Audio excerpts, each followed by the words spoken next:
Ils l'ont fait. Aujourd'hui, Panasonic recolle Sony et Canon dans la qualité de leurs produits avec ce tout nouveau Lumix S5 deuxième génération. Et vous allez voir qu'entre l'autofocus, la qualité d'image, les différentes fonctionnalités et surtout le prix, là cette fois-ci Panasonic frappe très fort et je pense qu'ils vont en convertir plus d'un.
Hello l'équipe, c'est Maxime, bienvenue sur Pile et Face. Aujourd'hui, on va parler du tout dernier Lumix que j'ai eu la chance de tester en avant-première, et pas n'importe où. On a pu passer 5 jours dans les rues de Tokyo pour tester toutes les nouvelles fonctionnalités de ce S5 Mark II, et vous allez voir qu'il y en a pas mal. Alors, petit aparté, mais ce voyage a été un de mes plus beaux souvenirs, je pense, parce qu'on a pu du coup partager pas mal de choses avec d'autres créateurs, et surtout filmer un peu tous ensemble à même endroit. Donc évidemment, un grand merci à Panasonic pour cet événement. Maintenant, je suis là pour vous présenter et vous donner mon avis objectif sur ce boîtier. Donc on met de côté l'affect, et on va analyser tout ça pour voir tous les points positifs et négatifs de ce nouveau S5 Mark II. On commence par les specs du boîtier. Alors il faut savoir qu'ils ont implémenté beaucoup de nouvelles choses. Il y a un nouveau processeur, un nouveau capteur et bien sûr un nouvel autofocus. Alors si on parle du capteur, c'est toujours un capteur plein format de 24,2 mégapixels, sauf que là ils ont ajouté un double ISO natif, ce qui fait que quand on passe de 3200 à 4000 ISO, le bruit se supprime quasiment. C'est une techno qui est hyper pratique et qui marche franchement bien, on en parlera un petit peu après. On a également 14 stops de plage dynamique, donc top pour garder un maximum d'infos dans des situations avec de forts contrastes de lumière. Parlons maintenant des capacités vidéo de ce boîtier. Alors on peut filmer en 6K en interne jusqu'à 30 images par seconde en 420 10 bits.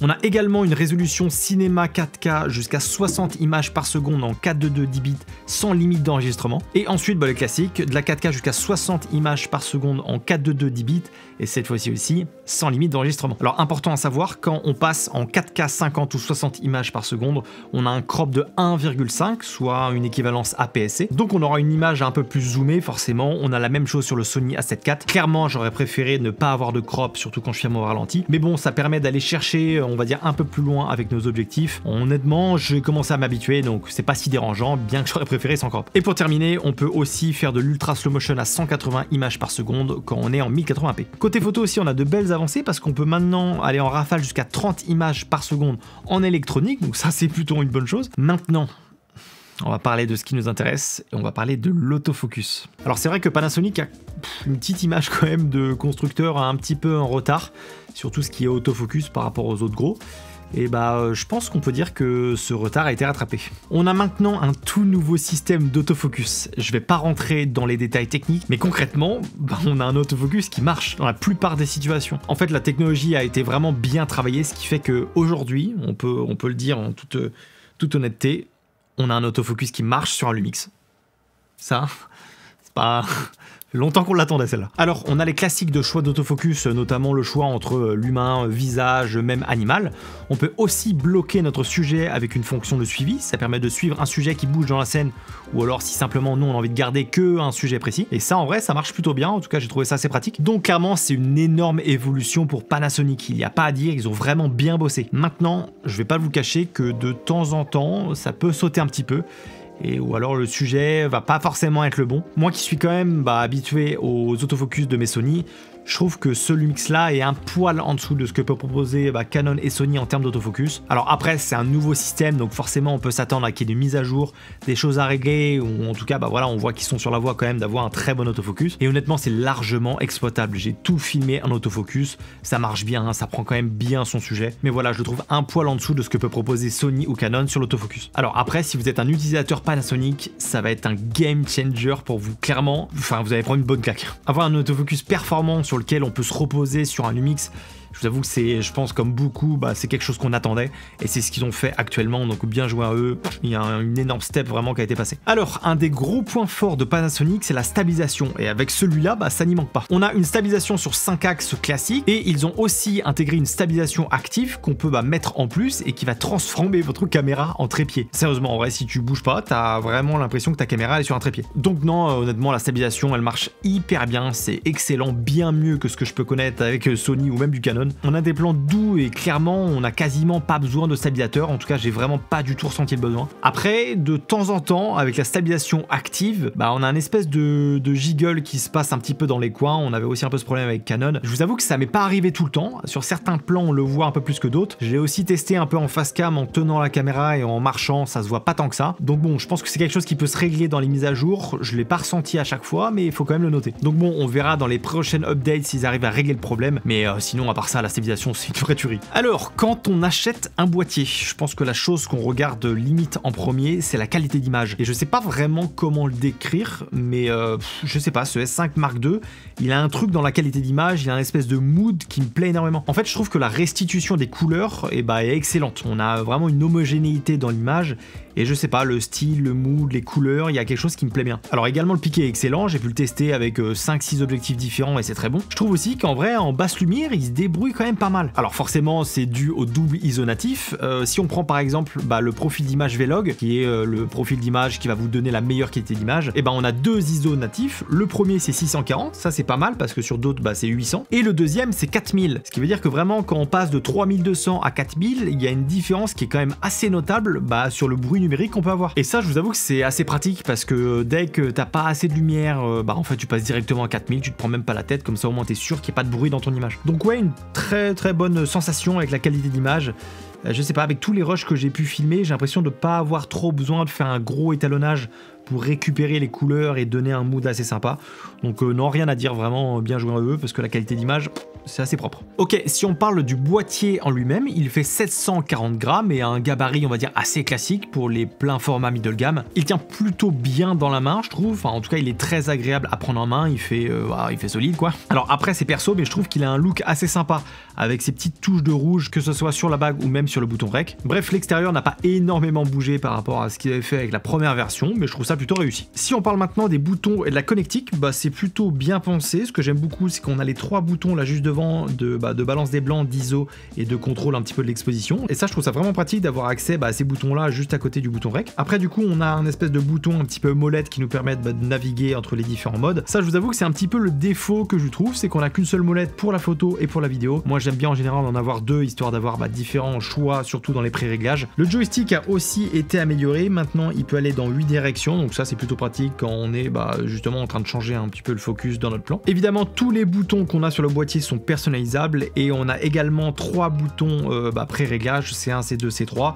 Moi je vous avoue que je m'en sers pas mal quand je veux passer de la 4K25 à de la 4K50 et aussi quand je veux changer de format et passer un peu plus sur du 4:3, vous allez voir pourquoi. Alors c'est un plus aussi, mais j'ai beaucoup aimé regarder mes vidéos et mes photos dans l'œillère. Alors c'est de l'OLED et je crois qu'on a à peu près plus de 3800 points, quelque chose comme ça, ce qui fait que c'est assez précis et honnêtement c'est hyper agréable à regarder. Aussi c'est assez marrant, mais on a un système de ventilation qui se fait juste en dessous de la hot shoe. En fait ça nous permet du coup de dissiper un petit peu la chaleur. Alors pour le coup j'ai eu aucun problème de surchauffe, alors que honnêtement on passait nos journées dessus, ça restait allumé tout le temps, j'ai filmé vraiment pendant assez longtemps.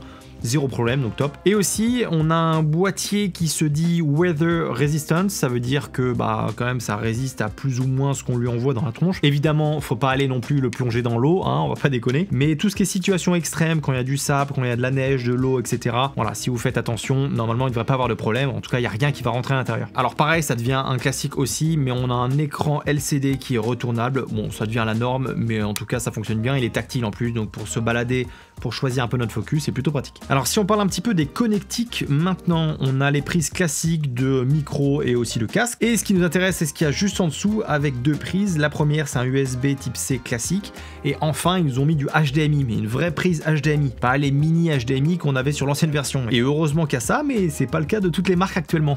Si on regarde de l'autre côté, on a deux slots de carte SD. Et ce qui est cool, c'est que du coup, les deux sont compatibles UHS-2, donc plutôt pratique. Sur la première version, il n'y en avait qu'une seule qui était compatible, donc c'était pas top si jamais tu voulais faire des doubles backups, etc. Avant de vous parler du prix et de vous donner mon avis sur ce que j'en pense en fait de ce boîtier, j'aimerais vous parler de quelques petites mentions, des petits plus on va dire de ce boîtier, qui peut faire flancher, tu vois, qui peuvent dire peut-être passer sur Pana, moi. Premièrement, c'est la possibilité de filmer en anamorphique. Alors déjà, ça nous permet d'utiliser directement dans la caméra des objectifs anamorphiques et surtout de voir le résultat en live. Alors perso, j'utilise assez peu d'objectifs anamorphiques, mais ça a été plutôt un plaisir de tester du coup avec cette caméra. Et d'avoir la possibilité de filmer en anamorphique, ça va nous permettre de shooter dans un format un peu différent. On a l'habitude de filmer en 16/9 parce que on regarde du coup la plupart de nos vidéos sur des écrans, etc. Sauf que quand on passe en anamorphique, on filme dans un format qui est de 4:3.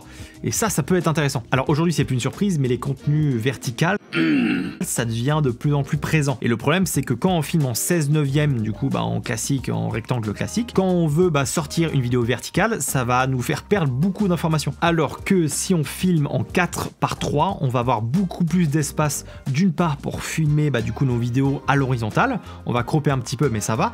Et même chose pour tout ce qui est vertical. Donc ça, c'est hyper intéressant que vous voulez filmer un contenu et l'utiliser sur des multiples plateformes. De filmer en 4:3, ça devient quand même un truc assez intéressant. Également, ils ont intégré, et c'est les premiers à le faire, un système de lutte en temps réel. Alors, si vous souhaitez, vous pouvez ajouter directement à votre image une lutte que vous avez chez vous ou dans votre bibliothèque. Alors, il faut savoir que ça va être directement écrit dans votre fichier vidéo, donc vous ne pourrez pas l'enlever ensuite en post-production. Donc, pour ceux qui débutent un peu, ou alors ceux qui n'ont pas du tout envie de se prendre la tête avec les retouches de vos vidéos, vous pouvez utiliser le profil Vlog avec une lutte de conversion. Donc, comme ça, vous pouvez garder directement la meilleure qualité d'image en utilisant du Vlog sans vous prendre la tête en post-production. Ah oui, alors ça c'est pareil, je sais pas trop pourquoi Pana est une des seules marques à le faire, mais en fait avec les Panasonic on a la possibilité de régler notre obturateur en degrés. Et ça paraît con, mais si, je pense que vous savez, mais dans les règles il faut toujours filmer avec votre shutter au double du nombre d'images par seconde à laquelle vous filmez. Ce qui veut dire que si vous passez de 25 à 50 images par seconde, il faut doubler l'obturateur et c'est chiant de le modifier à chaque fois. Alors que quand tu fonctionnes avec un angle, on a juste à paramétrer sur 180 degrés et bim, tu peux changer dans n'importe quelle fréquence d'image, t'auras pas du tout à te soucier de la vitesse de ton obturateur. Et ça c'est assez marrant parce que c'est quelque chose qu'on voit dans énormément de caméras dites on va dire un peu plus cinéma, et aujourd'hui Pana c'est quasiment les seuls à le faire, alors que pourtant c'est une feature que je trouve hyper pratique. Alors pareil,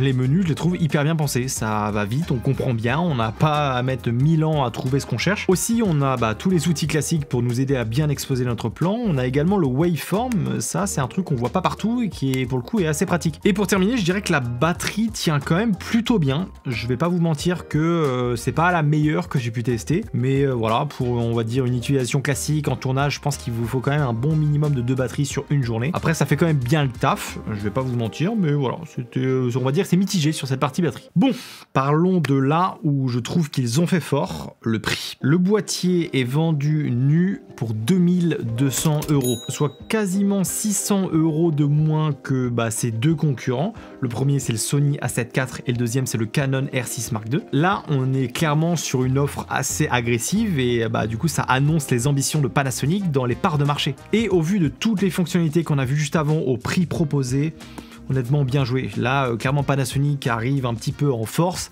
et je pense qu'ils vont faire un petit peu de place là.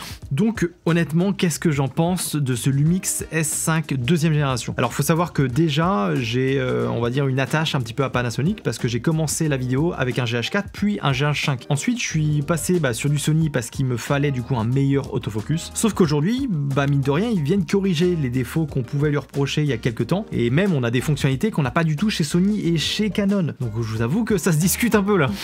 Alors perso, j'aime énormément la qualité d'image. Je trouve que, comme j'ai expliqué, qu'il y a un espèce de mood, il y a un côté couleur, je sais pas, il y a un côté qualité d'image qui me plaît énormément. Et dans la globalité, je trouve ce boîtier très très bon. Il est polyvalent, on fait aussi bien de la photo que de la vidéo avec. Il est costaud, il a plein de fonctionnalités que les autres n'ont pas. Enfin pour le coup, c'est vraiment un bon boîtier. Donc clairement, si vous êtes un utilisateur Panasonic, ce boîtier c'est une bombe. Ça va clairement être un gros game changer pour vous, avec la partie forcément autofocus. Pour ceux qui ont moins de budget ou alors même qui débutent, pareil, c'est un boîtier qui est hyper complet et clairement abordable pour ce qu'il offre. Et c'est surtout que c'est un boîtier qui peut permettre d'évoluer en commençant par, on va dire, des plus petites productions et ensuite s'équiper pour aller vers des vidéos beaucoup plus professionnelles. En fait, c'est pour ça que je trouve hyper intéressant, c'est qu'il peut permettre à quelqu'un de commencer, on va dire, assez bas et d'aller très haut avec toutes les fonctionnalités qu'il propose. Alors après, ce qui est important aussi quand on achète un boîtier, c'est de regarder le parc optique. Et là, j'avoue, c'est peut-être là un peu où Panasonic pêche, parce que pour le coup, les montures L, il n'y en a pas énormément. En fait, c'est surtout que chez Canon et chez Sony, il y a énormément de marques tierces qui s'y mettent et du coup qui produisent des montures dans ce type-là.